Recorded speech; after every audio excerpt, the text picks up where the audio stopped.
हरे कृष्णा, राधे राधे। आज हम आपको वैशाख मास का 21वां अध्याय सुनाएंगे। तब सूर्यदेव जी कहने लगे कि शंख मुनि और व्यास दोनों बड़े विस्मित हुए। तब शंख मुनि ने पूछा, तुम कौन हो और तुम्हारी दशा कैसे हुई, कैसे हो गई थी? हे सौम्य, किस कर्म से तेरी ऐसी शुभ बुद्धि हो गई और तेरी मुक्ति कैसे हो गई, यह सब हमें बताओ। शंख मुनि के इस प्रकार पूछने पर वह दंडवत पृथ्वी पर गिर सिर झुका, हाथ जोड़कर कहने लगा कि मैं प्रयागराज का निवासी कुशीद मुनि का पुत्र, ब्राह्मण रूप, यौवन, विद्या में बड़ा चढ़ा, बहुत बोलने वाला, धनवान तथा सदा मद से गर्वित रहता था। मेरा नाम रोचन था। आसन, शयन, निंद्रा, लोकाचार्य, ब्याज लेना, यही मेरा व्यापार था। मेरी किसी पर श्रद्धा नहीं थी। इस तरह से मेरा बहुत समय नष्ट हो गया। बैसाख के महीने में जयंत नाम के ब्राह्मण भगवान के प्यारे बैसाख मास के धर्म की कथा सुनाया करते थे, जहाँ चारों वर्ण के हजारों स्त्री पुरुष प्रातःकाल स्नान व मधुसूदन भगवान का पूजन कर कथा सुनते थे। मैं उस सभा में पगड़ी पहन पान चबा वहां का कौतुक देखने को जाता था। वहां जाकर कभी हंसी कभी निंदा करता। ऐसी लोक बातों से सब श्रोताओं का मन चलायमान हो जाता। उसी दोष के कारण मेरी बुद्धि नष्ट हो गई, आयु क्षीण हो गई और 14 मनवंतर तक भयंकर नरक में रहा और 84 लाख योनि भोग कर अब मैं इस विशाल वृक्ष की खोटर में महाक्रूर सर्प की योनि या निवास कर रहा था।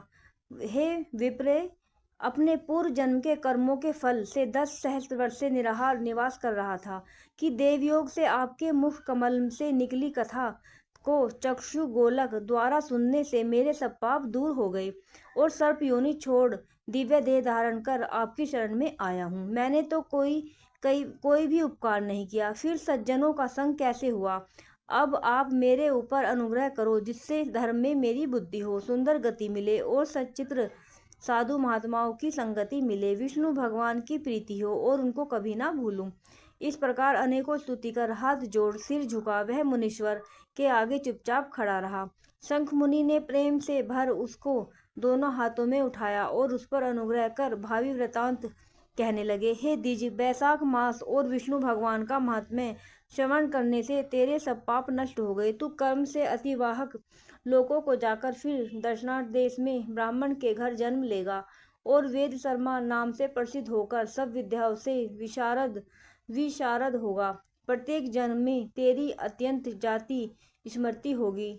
निर्दंड, निष्प्रय, गुरु भक्त और जितेंद्रिय होकर उस जन्म में तू सदा विष्णु भगवान की कथा में तत्पर रहेगा और बैसाख विषय के अब धर्म करेगा। तब तू सिद्धि प्राप्त कर संपूर्ण बंधनों से छूट परम धाम को प्राप्त होगा। ऐसा कह मुनीश्वर चुप हो गए। तब व्याध को देख वह पुरुष मुनीश्वर से कहने लगा, आपने मेरे ऊपर बड़ा अनुग्रह किया, जिससे मेरी दुष्ट योनि जाती रही और उत्तम गति मिली। ऐसा कहकर वह परिक्रमा दे आज्ञा ले स्वर्ग लोक को गया। हे राजन, तब संध्या को जाने पर शंख मुनि ने व्याध को संतुष्ट हो सायकाल की संध्या कर विष्णु भगवान के अनेक अवतारों की कथा सुना।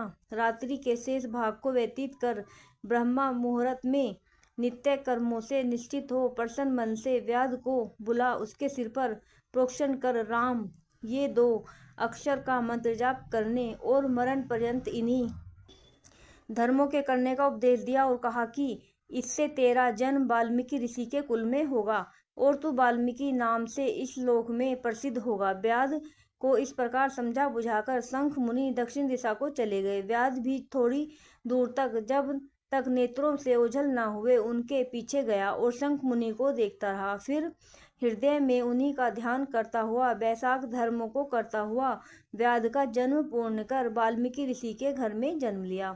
एक सरोवर के किनारे कृणु नाम के मुनि दुष्तर तप करते थे, जिनके शरीर पर बहुत काल से सर्प की बांबी बन गई थी। इसी हेतु से उन्हें वाल्मीकि ऋषि भी कहने लगे। फिर तप के अंत में जब कृणु ऋषि के कानों में स्त्रियों के प्रिय शब्द सुनाई देने लगे तो उनका चित्त चलायमान होने लगा। एक भील की जाति की स्त्री को वाल्मीकि नाम का पुत्र उत्पन्न किया। हे राजन, वह वाल्मीकि संसार में बड़े यशस्वी और विख्यात हुए। उन्होंने सर्व कर्म बंधनों को काटने वाली मनोहर छंद में राम कथा रचकर प्रसिद्धि प्राप्त की।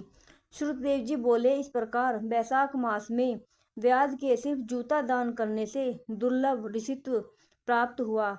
जो कोई इस रोमांचक पादक, इस पापनाशक आख्यान को सुनेगा तथा औरों को सुनावेगा, उसे मोक्ष प्राप्त होकर उसका जन्म संसार में फिर नहीं होगा।